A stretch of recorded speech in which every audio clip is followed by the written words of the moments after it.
ఇక రానున్న కాలంలో విద్యారంగంలో మరిన్ని సంస్కరణలు తేనుంది రేవంత్ సర్కారు.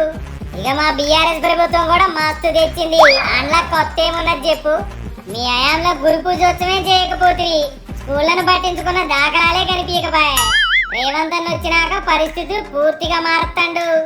ఏమున్నది, సర్కార్ బడులు కట్టించి ఉంటారు, అవి మా ప్రభుత్వం కూడా చేసింది కదా. అదొక్కటేనా ఏంది? కార్పొరేట్ స్థాయి విద్యను సర్కార్ బడుల్లో అందిస్తున్నాడా లేదా? తాజాగా రేవంత్ అన్న చేసిన వ్యాఖ్యలకు మస్తు ప్రశంసలు వస్తున్నాయి. అంతే మాట్లాడిండు. ఇక టీచర్లు కూడా పిల్లగాళ్ళతో పాటే మధ్యాహ్న భోజనం చేయాలని చెప్పిండు. పిల్లలు కూడా ఎక్కువసేపు టీచర్లతోనే గడపాలని చెప్తుండు. అవి చేస్తే మారిపోతుందా చెప్పు? మధ్యాహ్న భోజన నాణ్యత పెరుగుతుంది.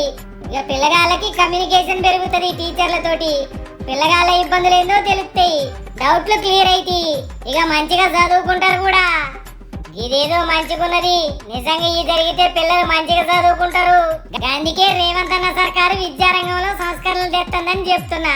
నువ్వే ఇనకపోతుంటివి మూర్చాడా.